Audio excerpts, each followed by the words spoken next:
Hello everyone, आज के इस वीडियो में हम पढ़ने वाले हैं क्लास 12 फिजिक्स का बहुत इंपॉर्टेंट टॉपिक जो आपके बोर्ड एग्जाम में बार बार पूछ लिया जाता है। और ये मोस्ट इंपॉर्टेंट डेरिवेशन है जो है कि दो समांतर विद्युत धारावाही चालकों के बीच लगने वाला बल। तो ये मोस्ट इंपॉर्टेंट डेरिवेशन है जिसको आपको याद करना है। तो चलिए हम स्टार्ट करते हैं। अब मैं आपको विश्वास दिलाता हूँ कि ये जो डेरिवेशन है ये आपको बहुत ही आसानी तरीके से समझ में आएगा। तो यहाँ पे कहा क्या जा रहा है उसको समझिए। यहाँ पे कह रहा है कि दो समांतर विद्युत धारावाही चालक, मतलब दो चालक हैं वो एक दूसरे के समांतर है, तो उनके बीच लगने वाला बल की हमें गणना करना है। ठीक है, तो चलिए हम सबसे पहले तो दो समांतर चालक तार ले लेते हैं। तो मानते हैं कि मैंने ये एक चालक तार ले लिया, ठीक है, और यहाँ पे एक और हमने यहाँ पर एक चालक तार ले लिया। तो आपको दिखाई दे रहा है दो हमने चालक तार ले लिया। इसको हम मानते हैं कि ये फर्स्ट धारा है और ये सेकेंड है, मतलब इसको हम प्रथम जो चालक तार मानते हैं, ऐसे हम सेकेंड चालक तार मानते हैं। अब ध्यान से ये बात समझेंगे कि यहाँ पे कह रहा है कि विद्युत धारावाही चालक, तो जैसे ही हम इसमें क्या करते हैं, विद्युत धारा प्रवाहित करते हैं। जैसे ही हमने विद्युत धारा प्रवाहित किया, देखिए इसमें हम I1 धारा प्रवाहित कर रहे हैं क्योंकि फर्स्ट के लिए ले रहे हैं, पहले के लिए, तो I1 हमने लिखा। तो हम इतनी बात जानते हैं कि किसी भी चालक में यदि हम धारा प्रवाहित करते हैं तो उसके चारों ओर चुंबकीय क्षेत्र उत्पन्न होता है। तो इसी प्रकार इसके भी चारों ओर चुंबकीय क्षेत्र उत्पन्न होगा।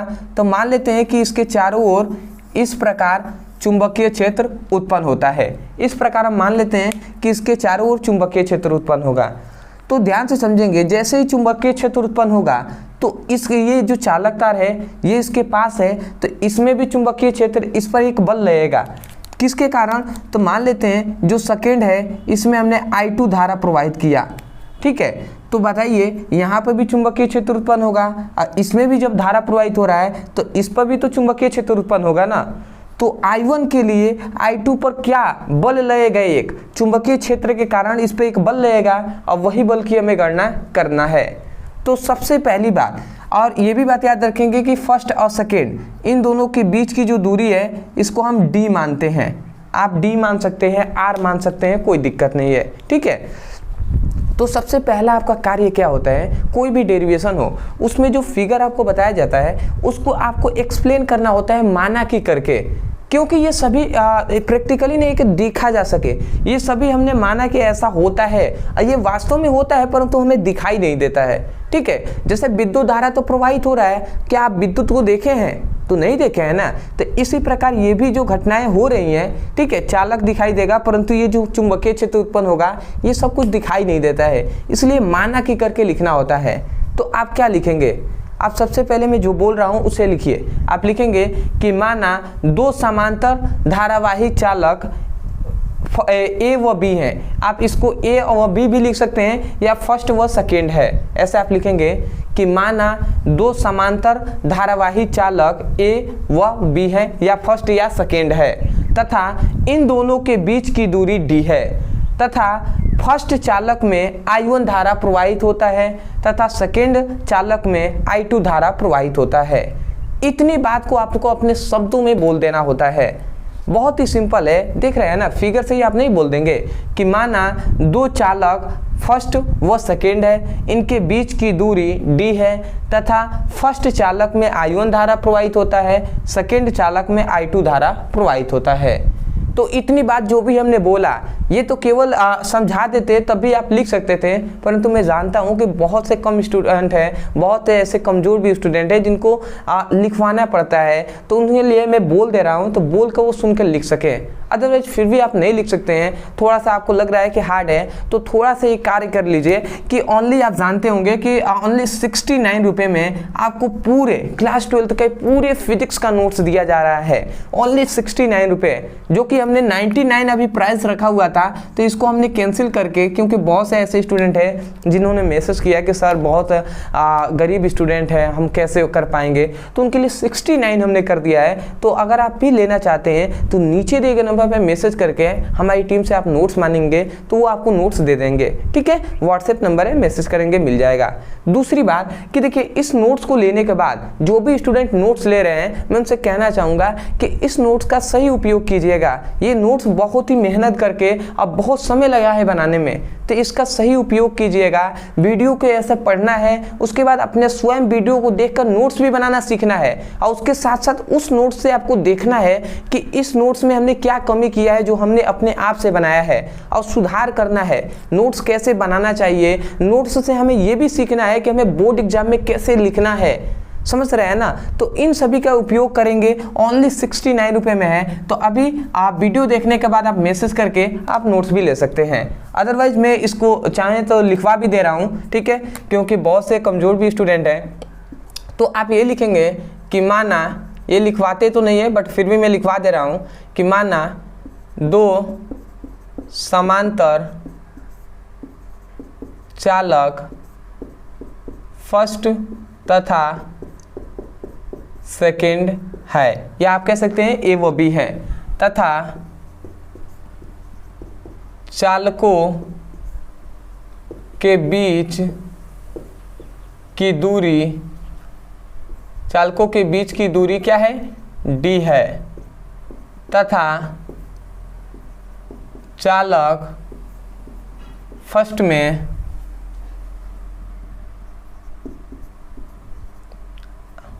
चालक ये फर्स्ट में I1 तथा चालक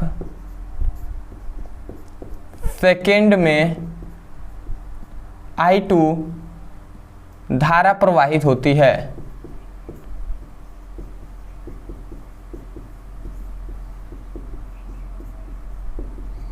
ठीक है, इतनी बात को आपको लिखने के बाद इस फिगर को आपको बना लेना है। ठीक है, अब देखिए अब हमें गणना यहाँ से स्टार्ट करना है। तो गणना आप कैसे स्टार्ट करेंगे, सबसे पहले हमें गणना ये करना है कि जो I1 जो फर्स्ट चालक है, तो पहले चालक में I1 धारा प्रवाहित करने पर उत्पन्न चुंबकीय क्षेत्र क्या है। जब इसमें हम धारा प्रवाहित कर रहे हैं तो चुंबकीय क्षेत्र कितना उत्पन्न हो रहा है, इसकी गणना करना है। तो हम यहाँ पे सबसे पहले लिखेंगे कि यहाँ से हम लिखते हैं कि चालक फर्स्ट में, ठीक है, वो I1 नहीं, फर्स्ट में, चालक फर्स्ट में I1 धारा प्रवाहित करने पर उत्पन्न चुंबकीय क्षेत्र। ठीक है, जब इसमें हम धारा प्रवाहित करते हैं तो क्या चुंबकीय क्षेत्र उत्पन्न होता है, उसकी हमें गणना करना है, चुंबकीय क्षेत्र। तो जो चुंबकीय क्षेत्र उत्पन्न होगा वो क्या उत्पन्न होगा, वो होगा B = μ0/4π2I1 बाई क्या हो जाएगा, D हो जाएगा, ये उत्पन्न होगा। आप कहेंगे सर कैसे आपको पता है। तो देखिए जब हमने बायो सेवर्ट का नियम पढ़ाया था तो बायो सेवर्ट का पहला अनुप्रयोग हमने यही पढ़ाया था कि चालक में I1 धारा, चालक में धारा प्रवाहित करने पर उत्पन्न चुंबकीय क्षेत्र। तो जब चालक में हम धारा प्रवाहित करते हैं तो जो चुंबकीय क्षेत्र उत्पन्न होता है उसका हमने फॉर्मूला बताया था B = μ0/4π2I/D, परंतु हमने I1 यहाँ पे लिखा है। तो I1 क्यों, क्योंकि इसमें हम I1 धारा प्रवाहित कर रहे हैं, इसलिए हमने I1 यहाँ पे लिखा हुआ है। तो ये फॉर्मूला होता है, तो ये हमने लिख दिया। अब ध्यान से समझेंगे यहाँ पे कि इतनी बात हम जानते हैं। तो ये हमने पता चल गया कि जब इसमें हम चालक में धारा प्रवाहित करते हैं तो चुंबकीय क्षेत्र क्या उत्पन्न होता है। अब हमें ये गणना क्या करना है, हमें गणना करना है कि चालकों के बीच लगने वाला बल। तो देखिए जब इसमें चुंबकीय क्षेत्र उत्पन्न होगा तो जो सेकेंड जो चालक तार है इसमें एक बल लगेगा, यही तो गणना करना है ना। तो हम लिखेंगे कि चालक सेकेंड पर लगने वाला बल। ठीक है, चालक सेकेंड पर लगने वाला बल की हम गणना करेंगे। तो सिंपल है में हम क्या लिखेंगे, अब हम एक बात जानते हैं कि चालक जो क्या होता है, चुंबकीय क्षेत्र के कारण कौन सा बल लगता है, चुंबकीय क्षेत्र के कारण जो उत्पन्न बल होता है वो F = I/LB sin थीटा होता है। ये बात आपको पता होगा कि दो समांतर चुंबकीय क्षेत्र के कारण जो लगने वाला बल होता है वो ये फॉर्मूला होता है। आप कहेंगे सर कैसे? तो देखिए अभी जस्ट हमने कल ही ये टॉपिक पढ़ाया था कि यदि दो समांतर चुंबकीय क्षेत्र हो तो उनके बीच लगने वाला जो परिणामी बल होता है उसका हमने ये फॉर्मूला आपको बताया था। अब अदरवाइज आपको नहीं पता होगा तो भैया केवल आपको ये मानना होगा कि ये फॉर्मूला होता है। इसीलिए हम हमेशा कहते हैं कि देखिए क्लास 12 का जो भी पढ़ाई है ना वो हाई स्टैंडर्ड का हो जाता है। इसलिए हम हमेशा कहते हैं कि प्लेलिस्ट के अनुसार पढ़ाई कीजिए जिससे आपको समझ में आए। अदरवाइज यदि आपको बेसिक से नहीं पढ़ रहे हैं, टाइम आपके पास टाइम कम है, तो भी हमने प्लेलिस्ट बनाया हुआ है केवल इंपॉर्टेंट क्वेश्चन का। और केवल हम इस चैनल पे सभी इंपॉर्टेंट क्वेश्चन को ही चैप्टर वाइज पढ़ाते हैं। तो आपको प्लेलिस्ट के अनुसार पढ़ाई करेंगे तभी ये सभी टॉपिक आपको मिल जाएंगे और सभी ये मोस्ट इंपॉर्टेंट है। तो देखिए ये होता है फॉर्मूला, तो ये हमने लिख दिया। अब हम ये भी बात जानते हैं कि क्या हम जानते हैं कि देखिए यहाँ पर जो थीटा, यहाँ पे जो थीटा का मान है वो 90 डिग्री होगा। आप कहेंगे कैसे? तो ये भी याद रखेंगे, यदि दो चालक तार एक दूसरे के समांतर हो, ध्यान से सुनेंगे, यदि दो चालक तार एक दूसरे के समांतर हो तो चुंबकीय क्षेत्र उन पे लंबवत होता है। तो चुंबकीय क्षेत्र जब लंबवत होगा तो वहाँ पे थीटा का मान क्या होगा? 90 डिग्री होगा। यहाँ पर 90 डिग्री हो गया। तो यदि हम यहाँ पे थीटा के जगह पर 90 रखते हैं तो ILB और साइन 90 हम रखेंगे थीटा के जगह पर, और थीटा की जगह पर 90 रखेंगे तो साइन 90 इक्वल टू क्या होता है? 1 होता है। तो यदि इसके जगह पर हम 1 रखेंगे तो F इक्वल टू ILB हो जाएगा। ठीक है, अब 1 का गुणा कराएंगे तो 1 ही ना होगा। तो यहाँ पे हमें मिल गया F का मान, तो ये हमें F का मान मिल गया ILB। ठीक है, तो अब यहाँ पे थोड़ा सा समझेंगे। यहाँ पर अब हमें क्या समझना है? ये तो हमने केवल निकाल लिया कि लगने वाला बल, परंतु बल जब चुंबकीय क्षेत्र हमें पता होगा, जब इसका मान रखेंगे तब ना निकलेगा। तो या तो आप इसको कोष्ठ में रख सकते हैं, मैं अभी फिलहाल के लिए इसको हमें हटा दे रहा हूँ। ठीक है, क्यों हमने ऐसा किया? क्योंकि अब देखिए यहीं से हम मान पुटअप कर दे रहे हैं। यहाँ से यदि हम आगे सॉल्व करते हैं तो देखिए साइन 90 इक्वल टू 1 होता है तो 1 का गुणा होगा तो ILB हो जाएगा। ठीक है, और यहाँ पे हम 2 लिखेंगे। ये बात हमने छोड़ दिया था, 2 हमने यहाँ पे लिखेंगे। क्यों लिखेंगे? क्योंकि यहाँ पे देखिए हमने लिखा है चालक सेकंड पर लगने वाला बल, मतलब हम इस चालक की बात कर रहे हैं। तो इस चालक में धारा कौन सी प्रवाहित हो रही है? I2 धारा ना, इसलिए यहाँ पे I2 हम धारा लिखेंगे। ठीक है, तो अब देखिए यहाँ पे हम F लिखते हैं, I2 का हमने I2 लिख दिया, L को L लिख दिया। अब B के जगह पर ये हम रख सकते हैं ना, μ0/4π2I/d, ये हम लिख सकते हैं क्योंकि देखिए B का मान। तो यदि हम रखते हैं तो क्या होता है? ये μ0/4π2I1 अब I क्या हो जाएगा? D हो जाएगा, ये हो जाएगा। अब देखिए अब यहाँ से हम क्या करेंगे? अब ये I2 होगा ना, यहाँ पे हमने छोड़ दिया, ये I2L हो जाएगा। अब ध्यान से समझेंगे, ये जो कांस्टेंट क्वांटिटी होता है μ0/4π, इसको हम बाहर ले लेंगे। तो इसको सबसे पहले हम कर लेते हैं μ0/4π। ठीक है, एक सीक्वेंस में हम अरेंजमेंट कर रहे हैं। ठीक है, इसको हमने, और उसके बाद यहाँ पे 2 है तो 2 हमने लिख दिया, I1 है तो I1 लिख दिया, फिर से I2 को हम यहीं पे लिख दे रहे हैं I2, फिर से L है तो L हमने लिख दिया, और नीचे हम क्या कर देते हैं? D बचा तो D हमने लिख दिया। तो अब देखिए यहाँ पे जो आपको मिला ये है आपका फाइनल, आपका ये फाइनल जो क्या है, आपका जो सूत्र है वो आपको निकल गया है।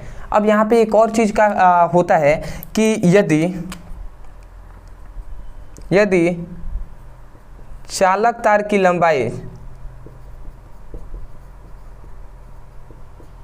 L इक्वल टू 1 हो, मतलब चालक तार की लंबाई यदि एकांक हो, 1 हो। ठीक है, यदि चालक तार की लंबाई 1 हो तो वहाँ पे जो बल का फॉर्मूला हो जाएगा वो F इक्वल टू μ0/4π और 2I1I2/d हो जाएगा। इसका मान 1 हो गया तो 1 में गुणा होगा तो वही ना होगा, तो ये आपका फॉर्मूला हो जाएगा।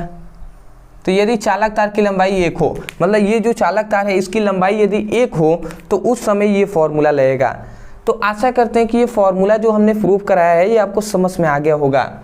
ठीक है, ये मोस्ट इंपॉर्टेंट फॉर्मूला है, इसको आपको तैयार कर लेना है। देखिए यहाँ पे आप जानते होंगे म्यू नॉट बाई 4y का मान होता है 10⁻⁻7। उसके बाद दो आपको धारा देगा, I1 I2 का मान आपको देगा ही, और इनके बीच की जो दूरी है d का भी मान आपको दे देगा। तो इस पे आपको न्यूमेरिकल लगाने के लिए आता है, तो वो आप कर लेंगे।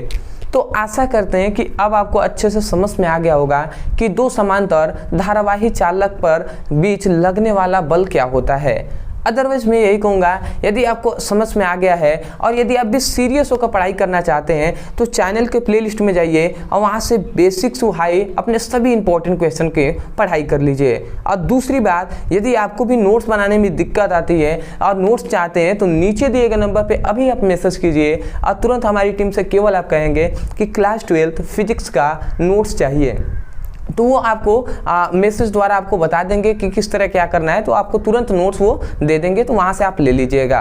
ठीक है, तो आशा करते हैं आप समझ गए होंगे। चैनल पे नहीं होंगे तो चैनल को जरूर सब्सक्राइब कीजिएगा, क्योंकि आगे भी आपके लिए कंटेंट आपके लिए प्रोवाइड कराते रहेंगे, जिससे आप बोर्ड एग्जाम में अच्छे नंबर से पास हो सके। तो चलिए दोस्तों, आज के लिए इतना ही, मिलते एक बेहतरीन टॉपिक के साथ, तब तक के लिए धन्यवाद। जय हिंद, जय भारत।